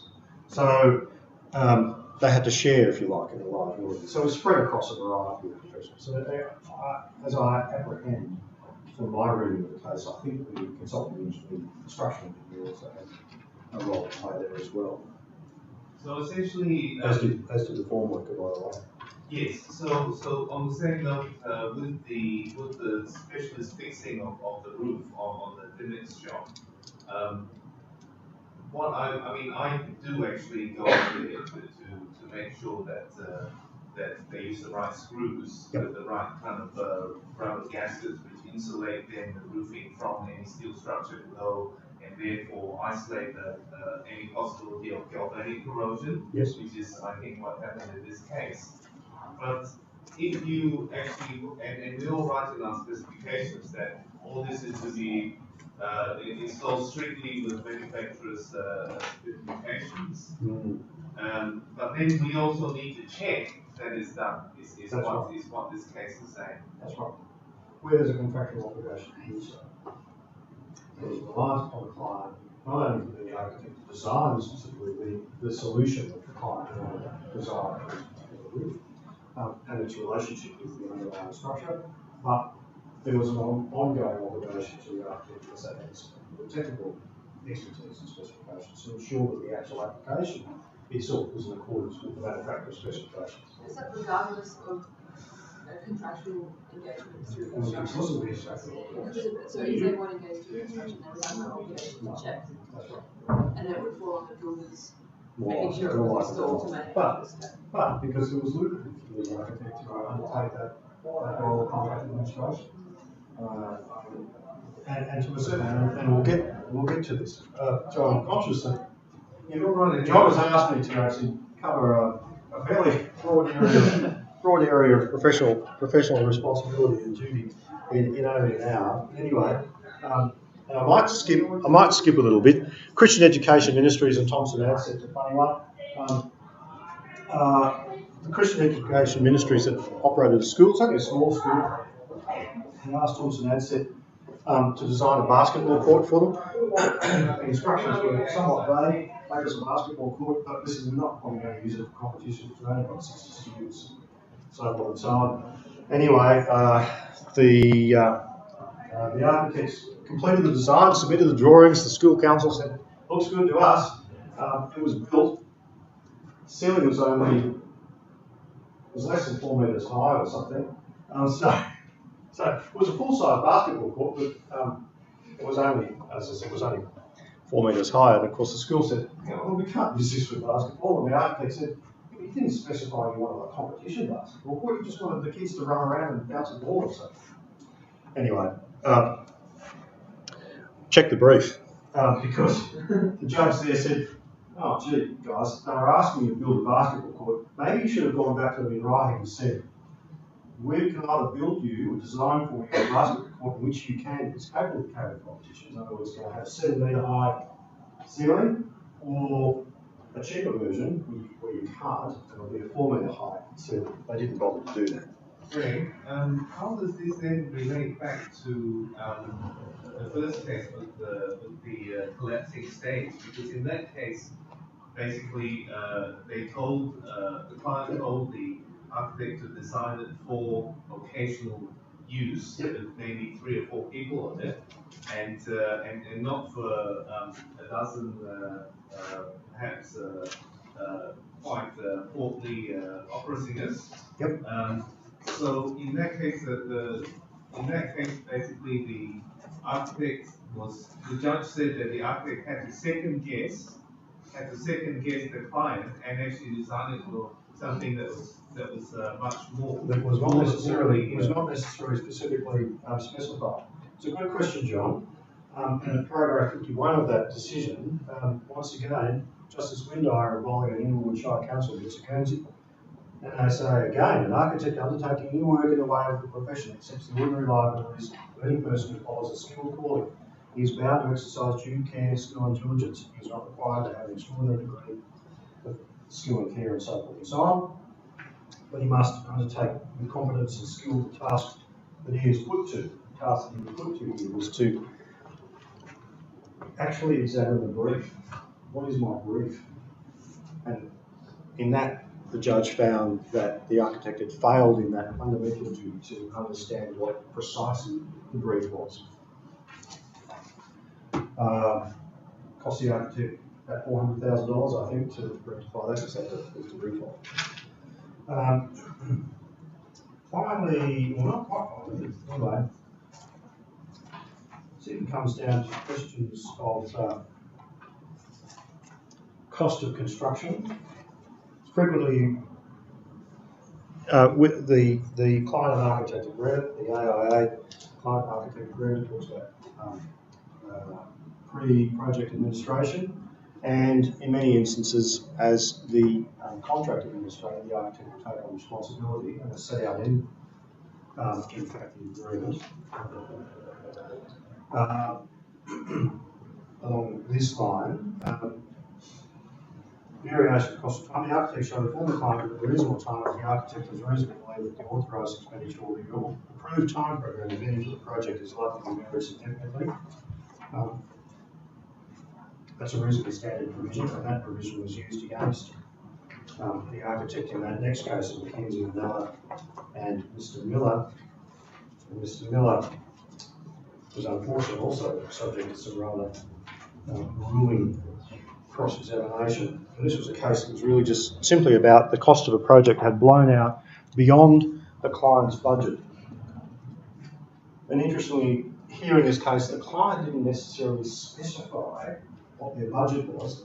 They just merely said to the architect, look, that first quote that you rounded up for us from the builder, that's beyond our means. We need to be really careful. So can we reduce it a bit, which they did. But then there was all these words that were used by the client during the course of the project. What are the costs? Where are the costs going, Mr. Miller? We need to be really careful here because we've got such a constraint on our finances, these sorts of things.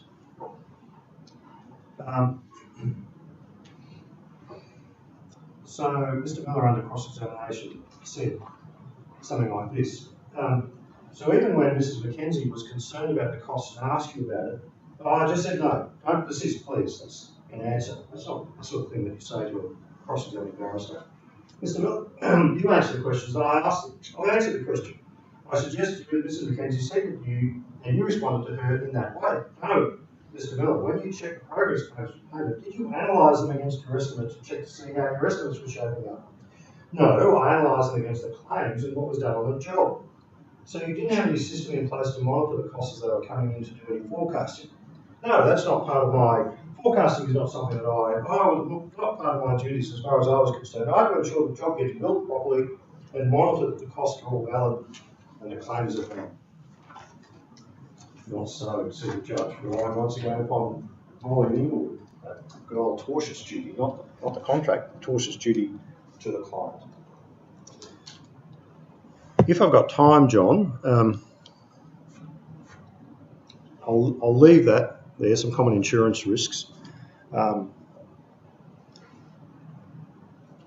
Design and documentation without contract administration, in other words, not actually having the wherewithal to supervise the work that you actually design is an insurance risk. Contract administration of another architect's design. Certification without full inspection and contract administration. So it's a professional obligation in order to obtain a licence that you are either covered by or have if you're operating independently.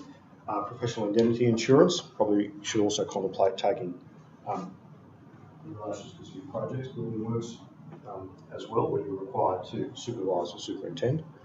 But that's just a sort of a bit of a list of those areas that get insurers really nervous when they hear that one of their insured architects is undertaking work in this sort of environment. So offering free advice, don't do it. Or providing a partial service in relation to project administration. Working in specialist areas, unless you happen to be a specialist, so I don't know, perhaps design hospitals or nuclear power plants or something like that. Secondment of staff and staff qualifications is always a tricky one. Being asked by a major client, so for instance, in practice, and Geocom comes knocking on the door and said, listen, we need some in-house architects, thanks, to assist you in design of our latest multi-storey thingy. can you please second some staff to it? Your responsibility is to, as an employer, is to continue to ensure that your staff are carrying out their duties and obligations professionally and so forth. But of course, doing it remotely, because you're actually not directly supervising, we're now actually handing supervision over to somebody else, but nonetheless they remain your staff. And obviously things like staff qualifications and so forth. Where is this all heading? Well,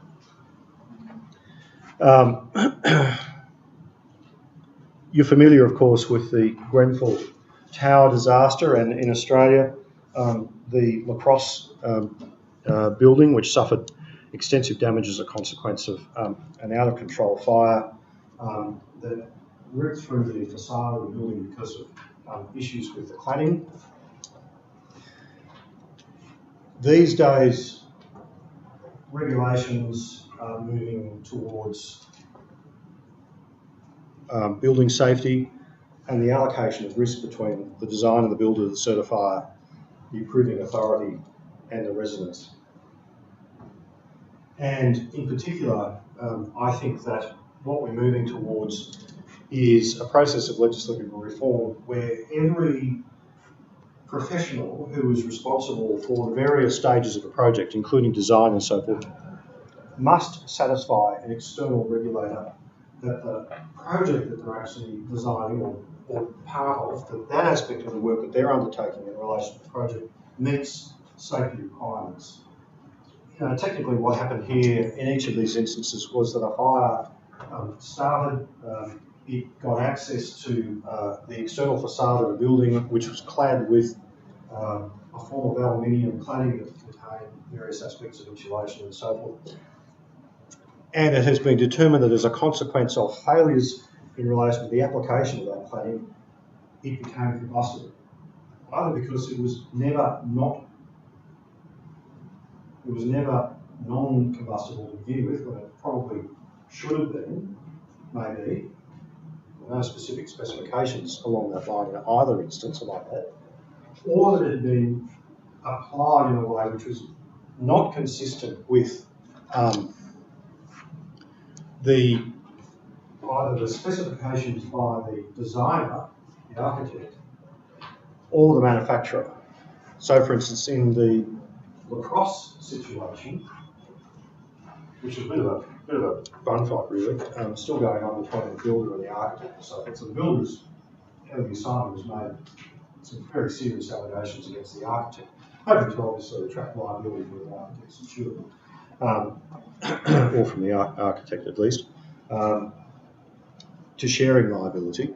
But the issue there was that the cladding needed to have been folded and it needed to have been applied in a particular way, and the allegation was that it hadn't been folded and applied in a particular way. It hadn't been fixed to the building structure in the way in which the manufacturer specified, nor indeed that the architect had specified.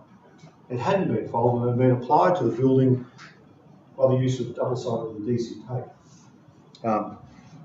And what that had done is it allowed a fire that had commenced on a lower floor balcony to get in behind the cladding. And so it was subject to two sides of heat, and it couldn't withstand that amount of heat, and it blew up. What's happened? Oh, we probably logged off, closed out. So I've gone over time. No. That's No, you're fine. So I'll just leave you with this thought that while there are obviously, I've illustrated the professional duties that an architect will have. They have professional duties as a consequence of the Architects Act and the rules that meets the licensing requirements. That you must act competently and professionally and so forth and so on. And there's regulations that set out what the sort of things that you must do. You must carry insurance, and you must have a proper business number, and you must charge fines for the work that you do. You must charge inappropriate rates and things like that. You must have written contracts with the client so that you're not doing this work on some sort of a speculative or basis, that sort of thing. That's the regulatory environment within which you operate. Then there's a contractual environment. So in other words, what is the contract? And most of you will actually just simply use the AIA client and architect agreement, which is fine. Then there's the tortious environment. So in other words, the law of the common law, the way the courts have developed the law, explaining what the relationship between you and all those other persons that you might or that you should have in your contemplation are going to use or participate in or be occupying or be on a project that you'll actually have designed. And now we're seeing, as a consequence of this, these two disasters and all potential disasters now around Australia, which are all now furiously auditing our buildings to work out whether or not the cladding is indeed this flammable cladding or not non-combustible cladding, and whether it's been applied properly and so forth. Really great. But the regulators are now looking at the role of every building professional in relation to the concept of design and development and construction of the project is going to have from the point of view of the safety of the occupants, the end users of the building. By the way, La Crosse was a great example of the residents failing to actually being partly responsible for the fire because this was a part of the building. Mostly, the vast majority of the apartments were 1 and 2 bedrooms, but I think they ended up being let out cheaply to students and so forth, and so there was anything up to 8 people occupying these 2-bedroom apartments, 6 people occupying single-bedroom apartments and so forth. And the external balconies were being used as storage. So there was mattresses and there was stuff out there, all sorts of things. And I think the fire started on one of those balconies and somebody inadvertently kicked over all things like a charcoal brazier, but sitting around, looking at it, and it got the mattress and caught fire, and the next second, the whole building goes on. Right. So we're going into our tutorial time now, but I think that's fine. So maybe we can open up the floor for more questions on this. I'm happy to take questions if anyone has some issues. I know I'm a lawyer, I can always complex there. Yes, we are kind of increasingly engaging with project managers rather than being taken through to construction. Yeah. And that's an unregulated profession. Is that Yes, that's right. right? How does insurance in the case of fires? How's it been in case of? So there are 2 forms of insurance that you'll consider. So the first is there's a professional indemnity insurance, in other words, what's the part of things that you do, you as an architect and the negligent in discharging that duty or in the breach of contract or any issue and consultations and so forth about the scope of works or cost of works and that sort of thing. So that's where a professional indemnity insurance. There's also broad form works insurance, which in that instance, you know, taking the work of project manager by and large, you would be useful to get hold of as well. So there is an insurance policy in every description. And the point about that previous slide where I talked about insurance risks is that insurance risks will be mitigated very significantly by having a dialogue with your insurer. So it's not just simply saying that you sign a policy application for the every financial year you don't worry about it. So it's important that when you are undertaking things that, like this, like project management, or particularly with complex projects, that might be considered a little bit outside the usual scope of an architect's responsibility. But you understand the responsibilities you pick up the money to the broker and make a disclosure and send an email to the broker. So I'm engaged to do the following on this particular project. To make a disclosure to the broker who supplies undertaking their arrangement with the insurer pass on that to the insurer the tracks that we cover. And insurers sometimes come back and say, I don't think your insurance is actually sufficient to potentially meet any potential liability that might be occur because of the cost or complexity of the actual project. And so there will need to be some adjustment in relation to either rendering or one-off policy or agreement to that particular project. So it's a live relationship, something you keep ensuring from these sorts of activities.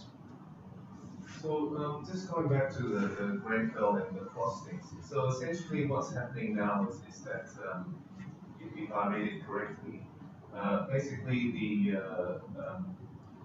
victims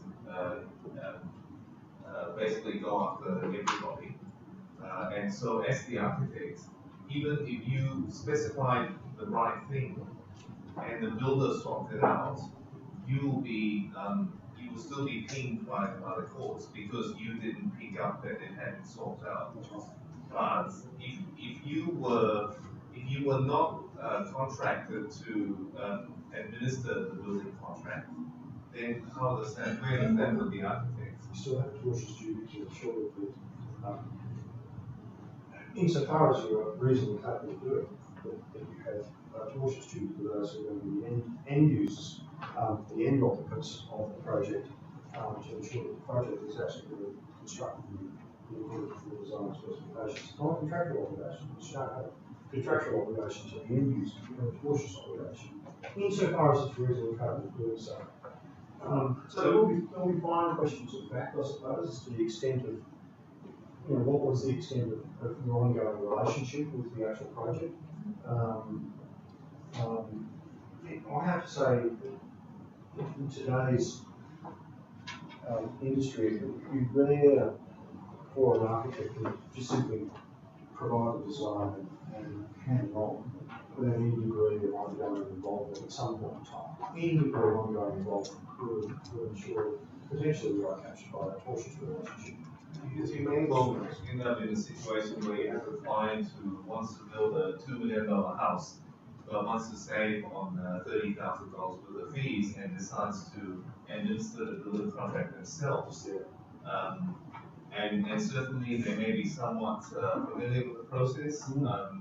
That project may be in a different city to where the architect is. So what happens then? Because what I'm hearing is that really what the architect should do is, even though they're not administering the contract, is they need to go down and have a look anyway, just in case, to cover their house. There's a couple of aspects of that. I mean, it's probably somewhat. I don't certainly tend to be alarmist or anything like that. I think there would be different. The duty would be considered differently, and the extent of the duty would be considered differently, subject to the nature of the client and the project. And so, for instance, if there was clear evidence that in relation to a residence, even a relatively expensive and complex residence, but where the client has specifically directed the architect, all I want you to do is to design this thing, and need the designs. I will undertake all of the project administration. So, as long as that is clearly in line, then the architect is more likely than not to be able to say, well, I've discharged my duty so far as I'm concerned, so therefore I have a liability in relation to an injury or loss or damage sustained by either the client or builder or builders, visitors or work or something like that, because of instance of construction, a lot minimised. But what about instance of design? So, for instance, you've taken a particular design and you put, specified glossy, even if this is in accordance with the client's instructions, glossy marble tiles right up against the pool. So how do you avoid liability when you fail to advise the client?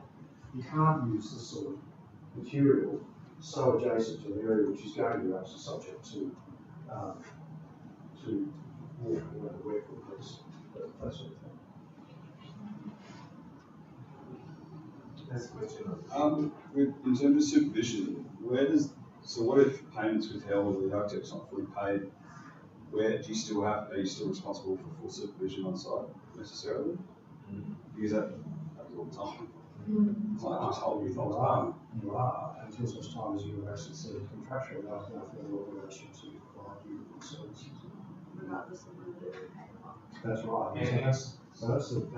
That's where, you know, the architect needs to get with the lawyer, and they need to immediately have that dialogue about, well, I have entitlement to terminate the contract, which means that my obligations to you as the client have ceased in relation to this because of your breach of the contract. So you breach the contract by failing to provide the payments that you're obligated on the contract to provide. That's a ground for termination. Termination has to be effective so that it's not unlawful. So in other words, to find yourself in a situation where you're not receiving payment, but you haven't terminated the contract, and as a consequence, your obligations continue. So it's an action that you have to take. So that's right.